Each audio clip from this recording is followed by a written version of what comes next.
Pourquoi je vous raconte cette histoire, mes frères et sœurs? Parce que cette histoire, c'est notre histoire.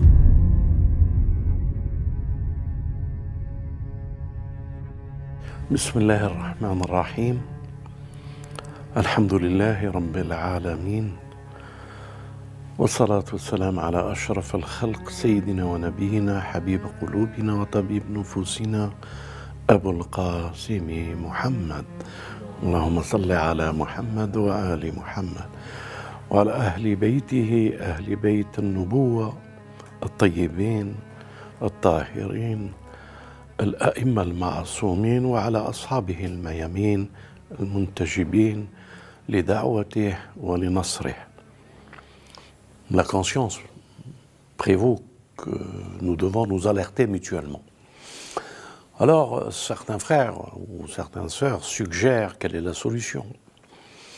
Bien sûr, on peut trouver la solution des amoureux. Avec un sourire, je vous le dis. Les amoureux, c'est des entités qui sont attirées par la beauté l'un vers l'autre. Et cet amour crée une certaine osmose, ou je ne sais pas comment on dit, et qui fait qu'ils oublient l'environnement. C'est vrai, découvrir l'amour n'est pas facile. La découvrir dans un tel environnement nous permet d'échapper à la société, à tout ce que nous impose le mode de vie de cette rentrée que nous allons subir. Donc, faut-il être un amoureux pour oublier le monde où nous vivons? C'est vrai qu'il y a quelque chose dans l'amour qui renforce et qui donne des armes à tout croyant et à tout croyant et croyante et à toute personne qui est subjuguée par l'amour.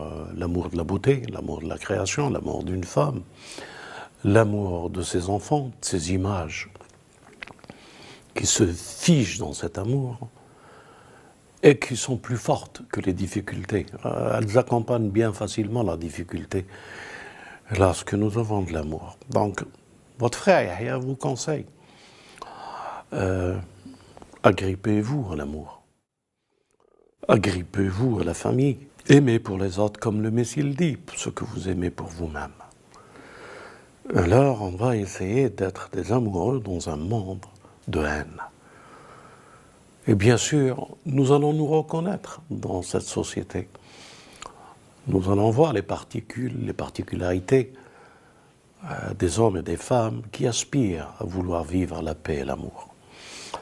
Et c'est en leur nom, au nom de Dieu, son amour et de sa miséricorde, que je fais ces vidéos pour donner conscience et de se renforcer mutuellement ensemble. L'amour est renforcé par une certaine science qu'on appelle les signes. Un créateur de l'univers, qu'il a créé l'homme pour le représenter, quel destin que nous avons, et que cet homme perd l'équilibre par les antagonismes du contraire, de l'analogie, quelqu'un qui impose un art de la réflexion, et qu'on peut ne pas aimer, comme on peut aimer.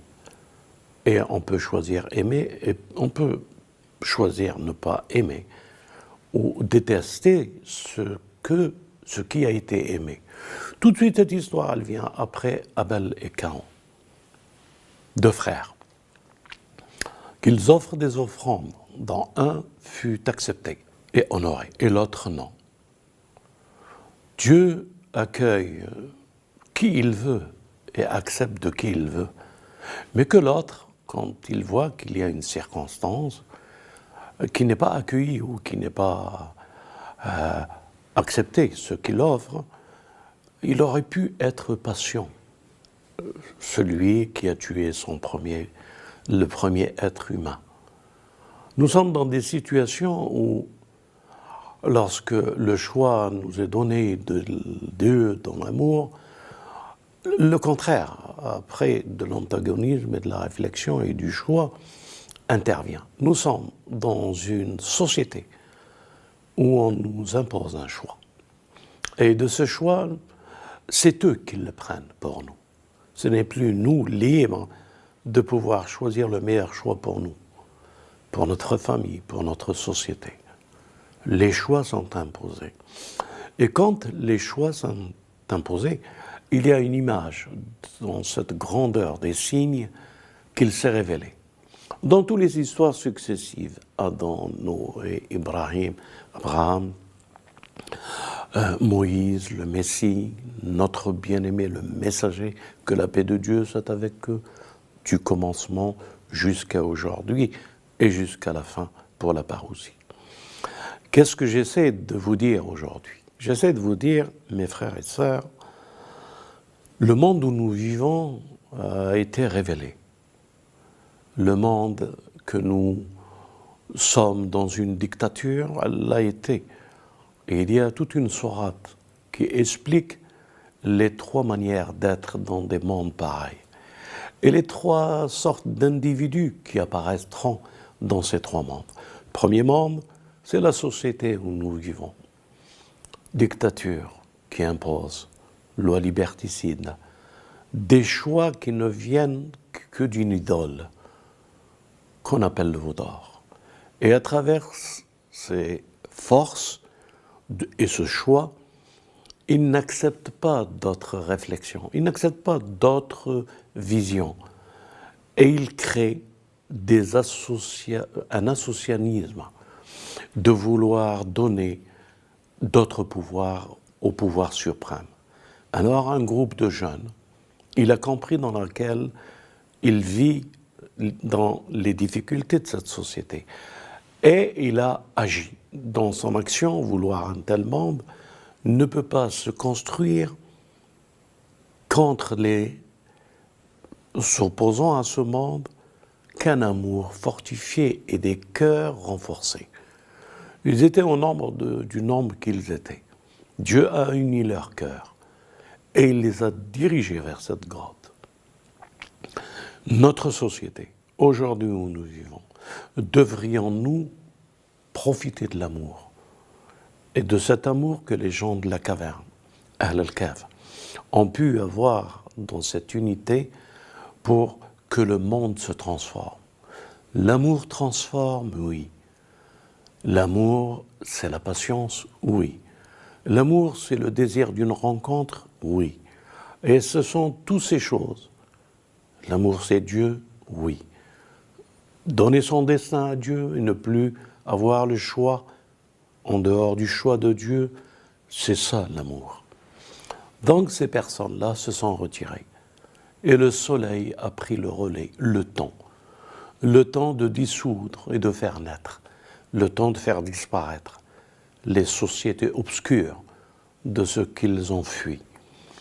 Et un temps fut rétabli. Le Messie fut plus accepté dans un autre monde et un autre temps dans cette société. Lorsqu'ils sont sortis, ils ont vu que la société s'est transformée et qu'ils ont passé des années et des années dans la miséricorde de Dieu et qu'il les a fait revivre pour témoigner. Quand ils ont vu le monde dans lequel ils sont aujourd'hui, ils ont multiplié le désir de cet amour pour rester là où ils étaient, dans une grotte, pour attendre le Messie, son retour, pour attendre le Mahdi, son retour, pour entendre et voir cette vision de lumière que Dieu donne dans le cœur des croyants. Le messager de Dieu, Muhammad, sallallahu alayhi wa alayhi. Allahumma salli ala Muhammad wa ali Muhammad. Deuxième chemin qui nous montre dans quel monde nous pouvons être. Et tout de suite après cette histoire, Dieu nous propose une parabole. La parabole de l'acquis par la puissance et son intelligence, c'est ce qui apparaît, et par un compagnon qui conseille une autre vision, qui conseille un autre monde. Et vous devez vous référer à cette parabole. Deux personnalités, l'un qui croit posséder, avoir tout ce qu'il a sur cette terre par ses efforts. Et l'autre qui lui rappelle que c'est Dieu qui donne. Ce ne sont pas les efforts. Mais qu'est-ce que nous entendons par là? Cela veut dire que ce n'est pas cette réflexion-là que tu as pu produire. Mais il y a plus que cette réflexion-là. Je veux dire l'intelligence de l'acquis. Et parce qu'il y avait plus que cette intelligence de l'acquis, il y a de celui qui fait naître l'acquis, celui qui donne la vie à l'acquis. Il est au-dessus de l'acquis. Et c'est l'autre compagnon qui disait à cet homme qui croyait que les 2 jardins étaient une propriété de son énergie. Cette image-là, mes frères et sœurs, rappelle l'image d'Iblis. Sur terre, il avait la possibilité de pouvoir être dans cette terre avec son intelligence acquise, de pouvoir désirer le paradis du haut et de mettre en pratique cet effort de l'intelligence acquise pour qu'il puisse graduer les échelons et arriver à la proximité des anges. Et selon les récits, cette proximité lui donna tellement d'ailes qu'il était une créature qui se comparait aux anges. Il se distinguait par rapport aux anges. Ce qui veut dire que l'acquis donne par les efforts des moyens que nous ne pouvons pas soupçonner. C'est pour cela que le monde du paradis, que le messager nous interdisait d'y accéder, de l'intelligence artificielle et de néom. Le même processus qui pourra être développé et sera la transfiguration, l'épigénétique, et tout ce qui peut être dans le domaine de la science et de la longévité, le paradis qui sera proposé. Et que l'autre qui lui disait qu'il n'y a que Dieu qui est au-dessus et qui donne et qui raffermit et qu'il donne à propulsion à ce qu'il veut et il fait patienter qui il veut. Mes frères et sœurs, la deuxième histoire, déjà, elle ouvre un parallèle de la vie de ce monde où nous vivons. Nous tous, parlons d'abord de nous, parlons d'abord de ceux, j'ai du mal à le dire, mais il faut que je le dise, de ceux qui sont venus en France. Le désir premier, c'est de pouvoir avoir un travail, une situation, des efforts pour nourrir sa famille, etc., etc. Et à ceux qui les accueillent, qui sont ici. Déjà, ceux qui sont ici, d'ici, pensent que c'est leur bien. Ils ne pensent pas que c'est un bien partagé qui a été construit avec des efforts nationaux et internationaux, qu'ils ont participé par le Maghreb et l'Afrique à construire un pays. Il y a eu un effort commun, et de cet effort commun, on peut partager. Je ne vois aucune difficulté. Voir l'Occident construire le Maghreb, mais construire le Maghreb, être à notre service pour rétablir ce qui a été séparé de sa nature. Ils sont venus pour piller. Aujourd'hui, je ne vois aucune difficulté à accepter que la France participe à construire l'Algérie, le Maghreb, l'Afrique, dans un esprit de retour, d'égalité et de respect et de fraternité. Vous êtes des ingénieurs, vous savez faire des immeubles, on vous donne l'opportunité de construire des villes, parce qu'on a les moyens de vous donner pour récompenser les efforts que vous faites. C'est ça la coopération. C'est ça tous ensemble. Je ne vois aucune difficulté que l'Amérique construit le Moyen-Orient. L'Amérique prend cet argent sans construire, en détruisant. Nous leur proposons, nous. D'accord, soyez les bienvenus, mais pour construire. Vous avez besoin d'économie. Nous avons les moyens de pouvoir partager l'économie. C'est ça, vivre en commun. Cette solution, comment ils peuvent l'accepter s'il n'y a pas une révolution de la prophétie?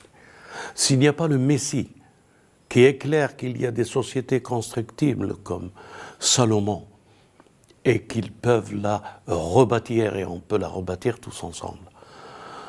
Je ne vois aucune difficulté à ce que la France soit construite par l'Allemagne et que l'Allemagne, avec les efforts qu'elle a fait de destruction, elle peut rétablir une nouvelle dynamique de construction.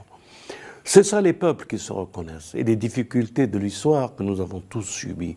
Comment les convertir? Comment ces forces antagonistes contraires peuvent être complémentaires et bâtir tous ensemble un nouveau monde? C'est ça la réflexion, l'histoire des deux jardins. C'est ça la réflexion des gens de la caverne. Et la troisième histoire, elle est l'une des meilleures histoires que je vous propose à méditer. C'est l'histoire de l'Abd Saleh.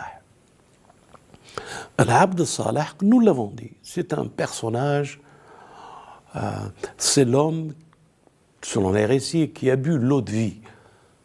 C'est-à-dire, cette eau-là l'a fait sortir de la dimension temps. Ce Abd Saleh que Dieu dit, un de mes serviteurs, ce Abd Saleh est la solution de toute chose qui paraît être dure dans le futur. Il l'établit, il la rétablit dans le présent. Qu'est-ce que j'entends par l'Abd Saleh pour que ça soit clair? L'Abd Saleh, pour le comprendre, Dieu nous propose trois histoires avec l'homme que Dieu aime. L'homme que Dieu a créé pour son âme. C'est-à-dire l'homme que Dieu aime, c'est Moïse. L'homme que Dieu a élevé, c'est Moïse. L'homme que Dieu a construit, ce sont les versets du Coran, c'est Moïse par Dieu. L'homme que Dieu laqa alayhi mahibbatihi, il a élargi son amour pour cet homme. Regardez tous les qualificatifs que Dieu nous donne sur Moïse. Regardez les qualificatifs qu'il nous donne sur l'autre homme. L'autre homme, c'est l'Abd Saleh. C'est le serviteur, comment on dit Saleh, de celui qui répare, le serviteur de réparer. Une rencontre. Et quelle histoire, cette rencontre. Donc, nous avons deux cas précis. Deux cas précis, mais spéciaux dans la création de Dieu. L'un avec tous les moyens et tout ce que Dieu a dit de lui, Moïse, et l'autre, celui qui a la science innée. Mais un construit avec l'acquis de la réflexion en second degré, l'amour et la foi que Dieu lui a donné et la vision qu'il avait. Et il veut connaître l'Abd Saleh, Khidr, ce personnage. Et il veut marcher avec lui.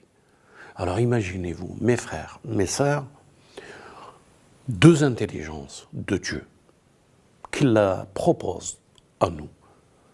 Ceux qui vivent ce temps et cette époque. Les deux choix possibles. L'un et l'autre doivent marcher ensemble, mais l'un doit être patient pour apprendre. Et l'autre doit vivre trois dimensions dans cette histoire. Une dimension qu'il l'exprime par « je veux », une autre dimension par « nous avons voulu » et une troisième dimension par « il a voulu ». Moïse accompagnait ce mystérieux personnage et le voilà en train de voir percer un bâton. Pourquoi je vous raconte cette histoire, mes frères et sœurs? Parce que cette histoire, c'est notre histoire. Nous devons comprendre cette histoire dans le monde où nous vivons aujourd'hui. C'est quoi percer un bateau alors qu'on traverse dans ce bateau? Ça veut dire quoi? Pourquoi avoir percé un bateau à des pauvres gens qui les ont aidés à traverser des pêcheurs pour faire vivre leur famille. Mais à la fin, nous le comprenons. Donc, il a dit, ne t'ai-je pas dit de ne pas me poser des questions? Moïse s'est excusé. Deuxième voyage, il tue un enfant. Et le hasard, ça ne vient pas à la raison. Un enfant est innocent. Un enfant, bari, il n'a pas commis de faute. Comment ça se fait qu'on peut tuer un enfant? Moïse ne comprend pas. Il lui a dit, Khidr, l'Abd Saleh, ne t'ai-je pas dit que tu ne devrais pas me poser des questions?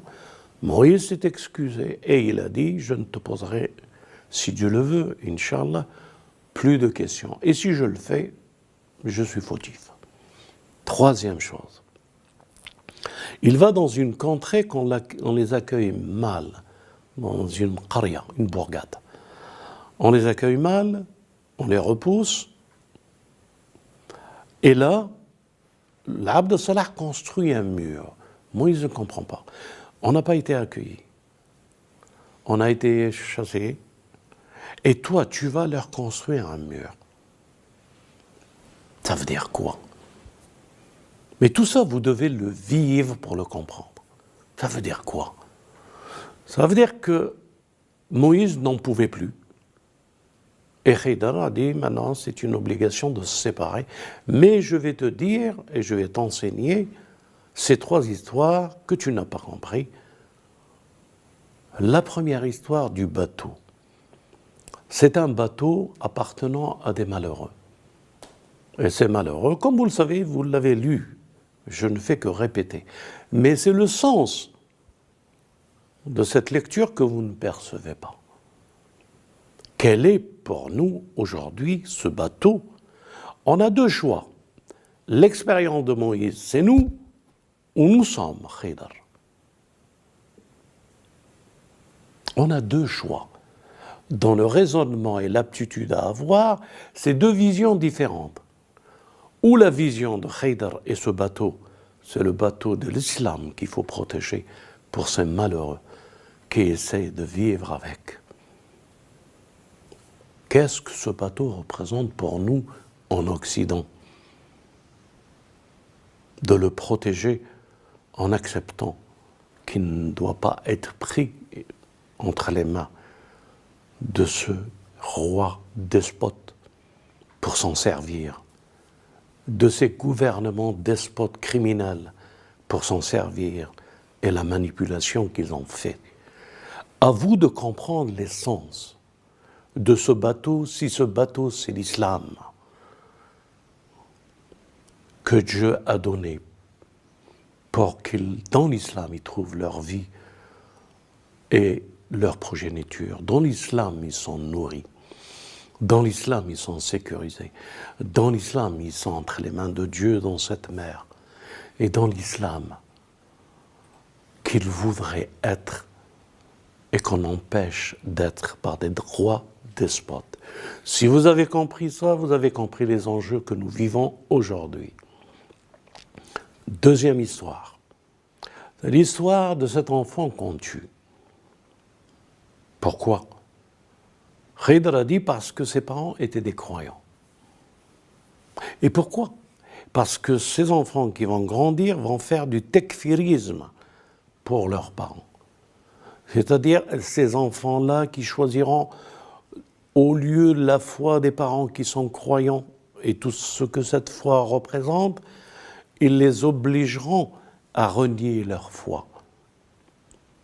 Quel est ce combat que nous menons dans le futur pour que nos enfants soient changés par d'autres enfants? Nos enfants qui vivront d'autres situations et qui accompagneront la génération, le troisième âge, dans la sécurité et la foi. Qui sommes-nous par rapport à cet enfant? Devrons-nous disparaître et accepter de disparaître? Ou devrons-nous protéger les générations futures? C'est cette réflexion-là qui nous a été imposée par l'histoire de Khidr et de Moïse. Et le comble, c'est la troisième histoire. Que la paix soit avec vous. J'espère me grandir avec vous, me défendre, vous défendre, nous défendre. Ya Dhul Qarnayn, assiste-nous. Gog et Magog sont dans nos maisons, dans nos smartphones, dans nos téléphones, dans nos ordinateurs. Ils habitent nos demeures. Ils ont divisé le foyer. Entre nous, on se parle à des chambres différentes par téléphone. Nous renseignons la bête de tous nos mouvements, de tous nos désirs. Les algorithmes nous construisent. Gog et Magog, apparemment, gagnent du terrain. Et il est temps que vous vous levez pour votre famille. Assistez-nous avec force. Aïnouni biqawwa. Que la paix soit avec vous. À bientôt, votre frère Yahya.